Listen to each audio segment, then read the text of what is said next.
Hi കൂട്ടുകാരെ, പുതിയൊരു വീഡിയോയിലേക്ക് എല്ലാവർക്കും സ്വാഗതം.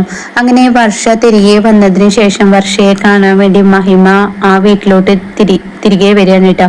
അങ്ങനെ മഹിമ മകളെ കാണാൻ വേണ്ടി എത്തുമ്പോൾ ചന്ദ്രമതി ആണെങ്കിലും നന്നായി സ്വീകരിക്കുന്നുണ്ട്. പക്ഷെ ആ സമയമാണ് ചന്ദ്രമതിക്ക് മഹിമക്ക് തന്നോട് എത്രമാത്രം സ്നേഹമുണ്ടെന്നുള്ളത് മനസ്സിലാക്കുന്നത് കേട്ടോ. ഒരു ദിവസം രേവതി വളരെ നേരത്തെ തന്നെ തന്റെ പണികളെല്ലാം കഴിച്ചു വെച്ച് ചന്ദ്രമതിയോട് പറയാണ്, അമ്മേ എനിക്ക് പെട്ടെന്ന് പുറത്തോട്ട് പോകണം, എനിക്ക് ഒരു ഓർഡർ ഉണ്ട്, അത് എടുക്കാൻ വേണ്ടി പോവാനാണ് എന്ന് പറയുന്നുണ്ട് കേട്ടോ. അപ്പൊ അതിനിടയ്ക്ക് നീ രാവിലെ കണ്ടമാനം പൂക്കൾ ഫ്രിഡ്ജിൽ വാങ്ങി കൊണ്ടുവന്ന് വെച്ചിരുന്നല്ലോ, അതവിടെ ഇരുന്നോട്ടെ, എന്നാൽ അതവിടെ ഇരിക്കേണ്ട, അതവിടെ നിന്ന് എടുത്തു മാറ്റുക, ഭക്ഷണ സാധനങ്ങൾക്കെല്ലാം മുല്ലപ്പൂ മണമാണ്, മനുഷ്യന് ഇത് ഭക്ഷണം കഴിക്കാനൊന്നും പറ്റുന്നില്ല എന്ന് പറയുന്നുണ്ട് കേട്ടോ. ആ സമയം അമ്മ രണ്ടുപേര് ഇനി ഇവിടെ ഓർഡർ വാങ്ങാൻ വേണ്ടി വരും, അവർക്ക് ആ പൂവങ്ങ് എടുത്തു കൊടുത്താൽ അതോടുകൂടി അതവിടെ നിന്ന് മാറും, അമ്മ അത് ചെയ്താൽ മതി എന്ന് പറയട്ടോ. ഇതേ സമയം ഇത് കേൾക്കുന്ന ചന്ദ്രമതിക്ക് അത്ര അങ്ങ് പിടിക്കില്ല. എന്നാൽ ശ്രുതിയാണെങ്കിൽ ആഹാ ഇവള് കൊള്ളാലോ, ഇപ്പൊ അമ്മായിയമ്മയോട് ഓർഡർ ഇടാൻ തുടങ്ങിയിരിക്കുന്ന എന്ന ഭാവത്തിൽ ശ്രുതി ഇങ്ങനെ നിൽക്കുന്നുണ്ട് കേട്ടോ. ഈ സമയം ചന്ദ്രമതി, ഈ വീട്ടിലെ പണികൾ ആര് ചെയ്യും, നീ ഓരോ സ്ഥലത്തോട്ട് നീക്ക് തോന്നുന്നത് പോലെ ഇറങ്ങി പോയി കഴിഞ്ഞാൽ ഇവിടെ ഉച്ചക്ക് നേരത്തിന് ഭക്ഷണം കഴിക്കാനൊക്കെ ആരുണ്ട് എന്ന് ചോദിക്കുമ്പോൾ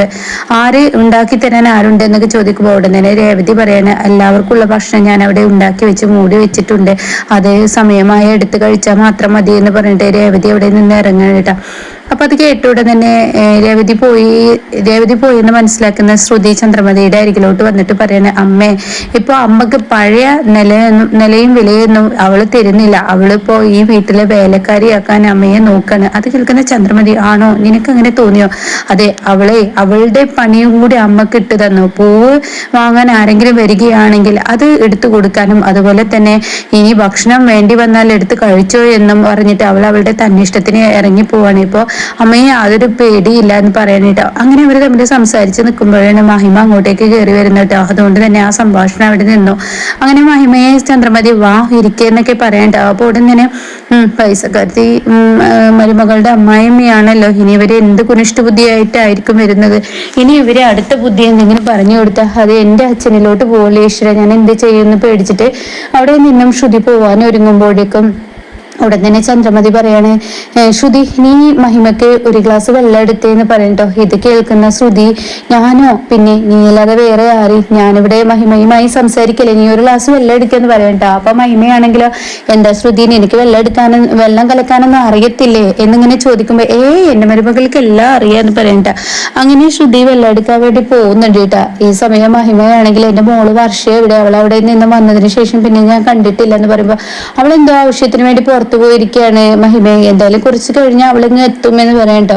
ഇതേ സമയം എന്തുണ്ട്, എന്റെ മകളുടെ വിവരം എന്താണ്, ഇവിടെ ഒരു ഗുണ്ടയുടെ കൂടെയാണ് എന്റെ മകൾ താമസിക്കുന്നത്, അതുകൊണ്ട് തന്നെ എനിക്ക് മനസ്സിന് നല്ല വേദനയുണ്ട്. ആ സമയം ചന്ദ്രമതിക്ക് തന്റെ മകനെയാണ് ഈ ഗുണ്ട എന്ന് വിളിക്കുന്നത് പറയുന്നെങ്കിലും അതിനൊന്നും വലിയ വിലയൊന്നും കൊടുക്കില്ല കേട്ടോ. അപ്പൊ ചന്ദ്രമതി പറയുകയാണെങ്കിൽ നിങ്ങളൊരു പേടിക്കണ, നിങ്ങളുടെ മകള് ഈ വീട്ടിൽ സേഫാണ്, യാതൊരു ബുദ്ധിമുട്ടും ഉണ്ടാക്കില്ല, അവനൊന്നും നിങ്ങളുടെ മകളുടെ ദേഹത്ത് കൈവെക്കുകയോ അതുപോലെ വേണ്ടാത്ത കാര്യങ്ങൾ സംസാരിക്കൊന്നും ചെയ്യില്ല.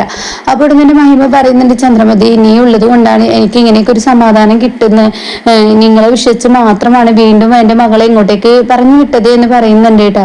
ആ സമയം മുറ്റത്ത് നിന്ന് ഒരാൾ വിളിക്കുന്ന കേട്ടാ. അപ്പോഴാണ് ഇങ്ങനെ തിരിഞ്ഞു നോക്കുന്നത്, എന്താണെന്ന് അറിയാൻ വേണ്ടിയിട്ട് പെട്ടെന്ന് ഇങ്ങനെ തിരിഞ്ഞു നോക്കാണ് ചന്ദ്രമതി. ഇവിടെ ആരും ഇല്ലേ എന്ന് പറയുന്നുണ്ട് കേട്ടോ. ഉടനെ എന്താ എന്ന് ചന്ദ്രമതി ചെന്ന് ചോദിക്കാണ്. അതെ പൂക്കെട്ടുകാരി, നിങ്ങൾ എന്താ കട ഒന്ന് തുറക്കാത്ത എന്ന് ചോദിക്കാനിട്ടാ. അത് കേട്ടോട് തന്നെ ചന്ദ്രമതി, ഞാൻ പൂക്കെട്ടുകാരി. അപ്പോഴേക്കും ശ്രുതിക്ക് ചിരി വരികയാണിട്ടാ. ഇവർക്കിട്ട് കൊട്ടാൻ നല്ലൊരു അവസരം എനിക്ക് കിട്ടിയിരിക്കുന്നത്. അപ്പോൾ ഉടൻ തന്നെ ഞാൻ പൂക്കെട്ടുകാരി, നിങ്ങളല്ലാതെ പിന്നെ ആരാണ് പൂക്കെട്ടുകാരി, നിങ്ങളല്ലേ, നിങ്ങളുടെ വീടിന് മുന്നിലല്ലേ ഈ കടയിട്ടിരിക്കുന്നത്, അതുകൊണ്ട് 2 മുഴം പൂ അങ്ങ് എടുത്തു വാ എന്ന് പറയട്ടോ. ഇത് കേട്ടോട് തന്നെ മഹിമ ചന്ദ്രമതി അവരെന്തായാലും പൂ ചോദിച്ചതല്ലേ, രേവതി ഇവിടെ ഉണ്ടോ എന്ന് ചോദിക്കുമ്പോൾ രേവതി ഇവിടെ ഇല്ല എന്ന് പറയണം, തൽക്കാലം നീ ആ പൂ അങ്ങ് എടുത്തു കൊടുത്തേക്ക് എന്ന് പറയണേ.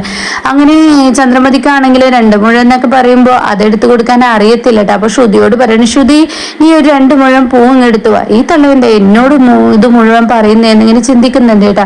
അങ്ങനെ ഈ ഒരു 2 മുഴം പൂവ് അവർക്ക് എടുത്തു കൊടുക്കുക കേട്ടോ. പിന്നീടാണെങ്കിൽ പോകുന്ന സമയത്ത് ഇങ്ങനെ ചന്ദ്രമതിയോട് പറയുന്നുണ്ട്, പൂക്കെട്ടുകാരിയായിട്ട് നിങ്ങൾക്ക് മുഴം എന്താണെന്ന് അറിയില്ല, അതൊക്കെ ഒന്ന് എടുത്തു തരാനൊക്കെ ഒന്ന് പഠിക്കൂ എന്നിങ്ങനെ പറയുന്നുണ്ട് കേട്ടോ. അപ്പൊ ഈ സമയം ചന്ദ്രമതി ഒന്നും മിണ്ടുന്നില്ല, കാരണം മഹിമ ഉള്ളത് കൊണ്ട് തന്നെ തന്റെ വായ വായിൽ വരുന്ന വാക്കുകൾ സൂക്ഷിച്ചു വേണമല്ലോ, അതുകൊണ്ട് തന്നെ വായ അടക്കണം കേട്ടോ. പിന്നീട് മഹിമ പറയണം, എന്തായാലും രേവതി ഇവിടെ ഇല്ലല്ലേ, രേവതി ഇങ്ങോട്ട് പോയിരിക്കാണ്, അവള് എന്തോ ആവശ്യമുണ്ടെന്ന് പറഞ്ഞിട്ട് അവള് പോയിരിക്കുകയാണ്.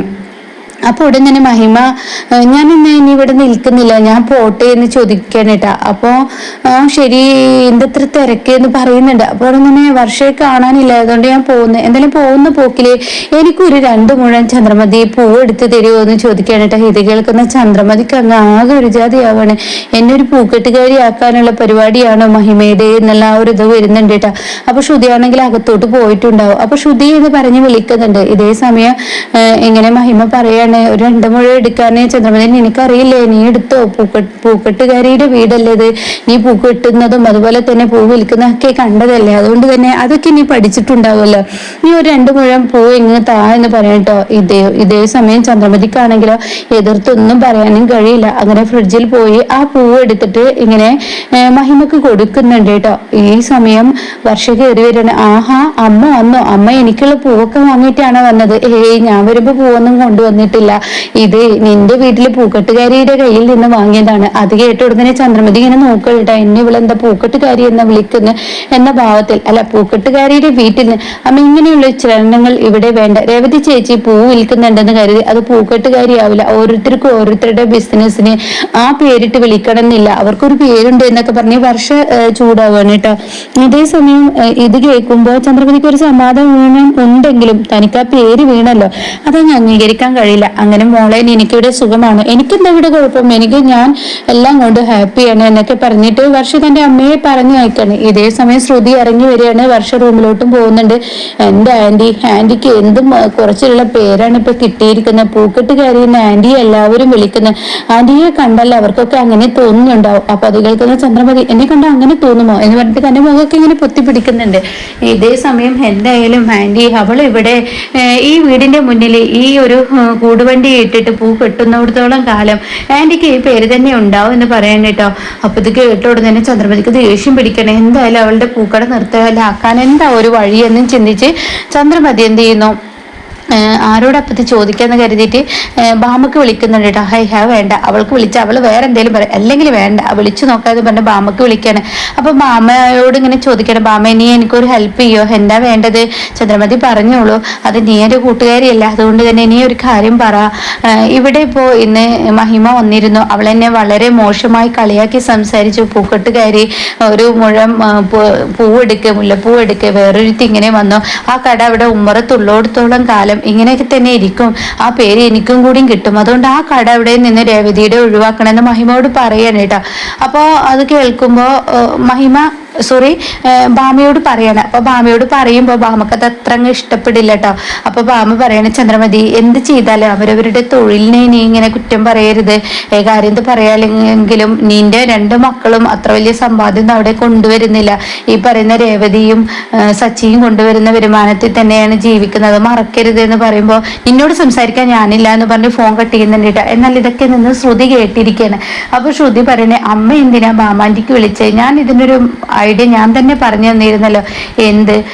അതൊക്കെ ഉണ്ട് അമ്മേ, റോഡ് സൈഡിൽ അങ്ങനെ കോർപ്പറേഷൻകാരുടെ അനുവാദമില്ലാതെ ഇങ്ങനെ തട്ടുകടയും കാര്യങ്ങളൊന്നും ഇടാൻ പാടില്ല, അതിനൊക്കെ ഒരു അനുവാദം മേടിക്കണം. അപ്പൊ എന്താ നീ പറഞ്ഞു വരുന്നത്? നാളെ രാവിലെ നീക്കുമ്പോഴേക്കും ആ കടയുടെ ഉണ്ടാവില്ല, അമ്മക്ക് അത് കേട്ടാ മതിയല്ലോ. അത് മതി മോളെ, എനിക്ക് ആ കടയുടെ ഉണ്ടാവാൻ പാടില്ല. ഇനി അവള് ഈ ഉമ്മറത്ത് നിന്ന് കെട്ടരുത്, ഇവിടെ കച്ചവടം ചെയ്യരുത്, അതാണ് എൻ്റെ ആഗ്രഹം എന്ന് പറയുമ്പോൾ തീർച്ചയായും ഞാനത് സാധിച്ചു തരുമെന്ന് പറയുന്നുണ്ട് കേട്ടോ. അങ്ങനെ രേവതിയുടെ കട ഇങ്ങനെ കോർപ്പറേഷൻകാർ കൊണ്ടുപോകുന്നുണ്ട് കേട്ടോ. ആ ഒരു സീനൊക്കെയാണ് ഇനി വരാനിരിക്കുന്നത്. അപ്പൊ ഇതുപോലെ അപ്കമിങ് റിവ്യൂസ് കേൾക്കാൻ താല്പര്യമുള്ളവർ ചാനൽ സബ്സ്ക്രൈബ് ചെയ്തിട്ടില്ലെങ്കിൽ ചാനൽ ഒന്ന് സബ്സ്ക്രൈബ് ചെയ്ത് സപ്പോർട്ട് ചെയ്യണേ.